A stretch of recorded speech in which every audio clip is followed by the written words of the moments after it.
And in that day will I make Jerusalem a burdensome stone for all people.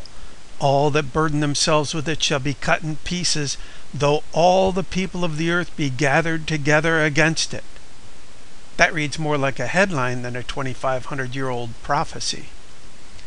Egypt broke out in protest near the beginning of the so-called Arab Spring, which is another way of saying the pending conversion of the Middle East to Islamic Sharia law, with practices such as female circumcision becoming universal via the Muslim Brotherhood. After all, even a democratic vote does not a democracy make, particularly when the majority of voters, or at least those that will wind up putting in power, desire to kill the Jews and drive them into the sea. During those protests, MSNBC was filming the crowd when a ghostly light green horse and rider appeared in their footage and moved into the crowd.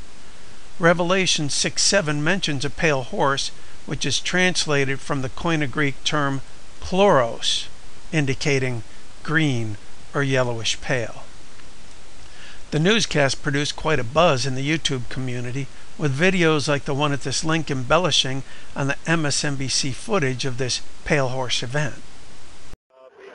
It's been reported, no secret here, that among the talks going on between the United States and Egypt is the attempt. It's been reported, no secret here, that among the talks going on between the United States and Egypt is the attempt to report it. No secret here, that among the talks going on between the United States and Egypt is the attempt to report it. No secret here, that among the talks going on between the United States and Egypt is the attempt. Viewing prophecy through the traditional, continuous historic context that virtually all Jews and Christians use for Old Testament prophecy, and the Reformers applied to New Testament prophecy, including the book of Revelation, allows that the fourth seal could indeed be open. Just as the same context brings Muhammad sharply into focus as the false prophet of the same book. So the image in the video, though anecdotal, is consistent with fulfilled prophecy and not surprising to behold considering the last 1400 years and the state of the world today. And when he had opened the fourth seal, I heard the voice of the fourth beast say, "Come and see." And I looked, and behold, a pale horse, and his name that sat on him was Death, and hell followed with him. And power was given unto them over the fourth part of the earth, to kill with the sword, and with hunger, and with death, and with the beasts of the earth. Death and hell were given power over the fourth part of the earth. Is it a coincidence that the fourth part of mankind, 1.5 billion people, are compelled to reject the Son of God and the blood that would save them as articles of their faith in the false prophet Muhammad? This while Islamic fundamental Muslims are engaged in imperialistic jihad just as Muhammad was, killing with the sword and with hunger and with Satan's false doctrine, empowered by Islamist state beasts that are financed by Western kingdom beasts through oil purchase. However, Islam has made gains in terms of the physical geography as well, through Islam's time-tested strategy of immigrate and populate. Since the kingdoms of the world have been Satan's legal possession ever since Adam's fall, it's no surprise that Islam has lusted after them for 1400 years and gained many through imperialistic conquest and subjugation of their people to Muhammad's followers. Islam is advancing on the Ivory Coast of Africa, where over 1,000 Christians were massacred by the new Muslim government that is supported by Barack Obama, even as he feigns a humanitarian effort of arming one of two stone-hearted groups of Islamists in Libya with weapons that will eventually be turned against Israel. Regarding killing with hunger of that verse, millions are starving in many parts of the world today, and particularly in what the New Testament prophet John knew as his whole world. In most of the places we find murder, mayhem, and misery, we find Islam, with over 2 million killed in the Sudan alone, which, by the way, has absolutely nothing to do with Zionism. Once again, women are the targets. In mid-March, rebels, or Muslims, assaulted 3 women gathering firewood and cut off their ears, lips, and breasts.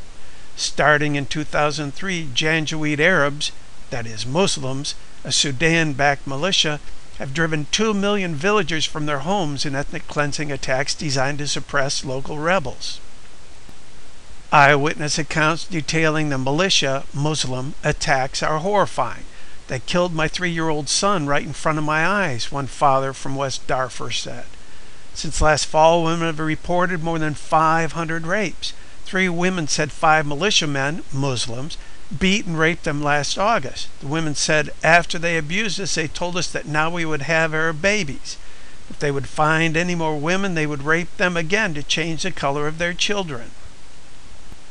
The world is one poor crop season away from millions all over the world starving, and thanks to the hippies via their lackeys at the Fish and Wildlife Service, the flooding they created may result in a drastically lower volume of grain being harvested in the U.S. this season. Google the American Thinker article, The Purposeful Flooding of America's Heartland, for more. Let's look at the verse immediately before the pale horse verse above. And I heard a voice in the midst of the 4 beasts say, a measure of wheat for a penny, and 3 measures of barley for a penny, and see thou hurt not the oil and the wine. A penny was payment for a day's labor, and the measure of wheat for a loaf of bread. Also seems to suggest the inability to afford the luxuries of oil and wine. But since that's pretty obvious, I wonder if it could be a reference to those living in poverty, not hurting or impinging on the luxuries, lifestyles, and fully stocked pantries of those that live in abundance who can't be bothered to help those in need. Let's look at the verse again. A measure of wheat for a penny. There's a picture taken by the late Kevin Carter of a little shaver on his way to a food distribution area with a vulture haunting him, waiting for his next meal. And see thou hurt not the oil and the wine. Sumptuous Western fare.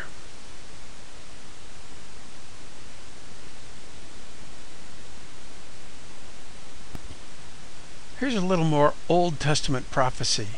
And it shall come to pass in that day I will seek to destroy all the nations that come against Jerusalem. And I will pour upon the house of David and upon the inhabitants of Jerusalem the spirit of grace and supplications. And they shall look upon me whom they have pierced. And they shall mourn for him as one mourneth for his only son, and shall be in bitterness for him as one that is in bitterness for his firstborn. I will seek to destroy all the nations that come against Jerusalem. Anti-Zionists of all stripes, please note that verse, particularly the deaf, dumb, and blind portion of the so-called church from which leaders even met with the terrorist organization Hezbollah while denouncing the only people in the Middle East that share our Western values. Divesting of Israeli assets while joining hands with the powers of darkness whose interest is in making Israel, where Muslims today enjoy more freedom than they do in any Muslim-controlled country on earth, into another Islamist wife-beating slave state cesspool. And this shall be the plague wherewith the Lord will smite all the people that have fought against Jerusalem. Their flesh shall consume away while they stand upon their feet. And their eyes shall consume away in their holes, and their tongues shall consume away in their mouth. And I will show wonders in the heavens and in the earth, blood and fire and pillars of smoke. The sun shall be turned into darkness and the moon into blood before the great and terrible day of the Lord come.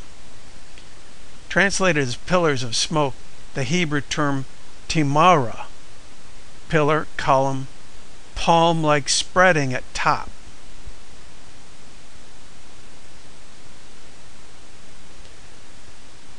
C.S. Lewis wrote, God is going to invade this earth by force, but what is the good of saying you're on his side then when you see the whole natural universe melting away like a dream and something else? something that never entered your head to conceive, comes crashing in, something so beautiful to some of us and so terrible to others that none of us will have any choice left.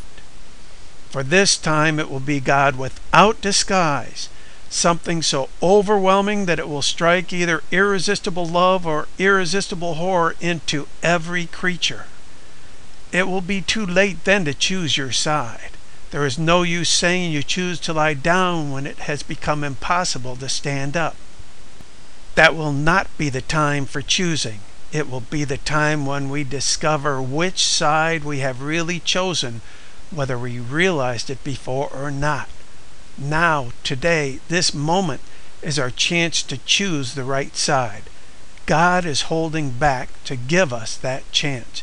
It will not last forever. We must take it or leave it. Friends, are you prepared to stand before our judge this very day? The very Son of God that 1.5 billion of you must deny as an article of your faith in Muhammad? For the Father judgeth no man, but hath committed all judgment unto the Son. He that hath the Son hath life. He that hath not the Son of God hath not life. He that believeth on the Son hath everlasting life. And he that believeth not the Son shall not see life, but the wrath of God abideth on him. Enough prophecy may already have been fulfilled to allow today to be that great and the terrible day of the Lord. Considering the administration is arming Islamists in Libya and throughout the Middle East, who will turn those weapons against Israel at the bidding of globalist elites like George Soros via the 10 kingdoms of the Club of Rome, would it be a surprise that they want us to remain dependent on Islamist oil in the Middle East to finance more Islamic jihad? An administration that's putting the U.S. out of the oil business, even as it squanders billions of U.S. taxpayer dollars to put Brazil in the oil business through a corporation in which Barack Obama's benefactor George Soros had a direct interest. And the 10 horns which thou sawest are 10 kings, which have received no kingdom as yet, but receive power as kings 1 hour with the beast. The day your language of prophecy is meant, that hour is about 15 days. And since these kings have power without kingdoms, it indicates a shadow or clandestine government. Are you ready for it to be the next 15 days? What if the relationship mentioned is a reference to the last 15 days?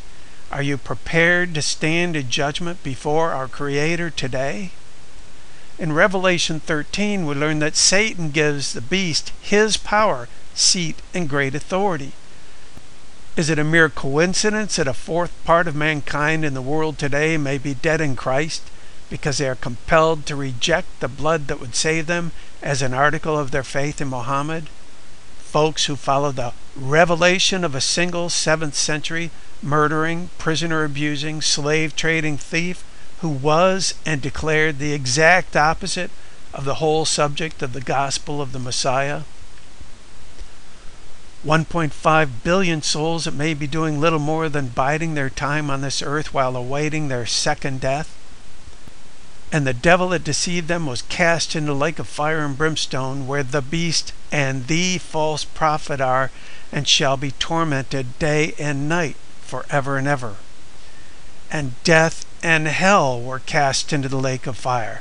This is the second death.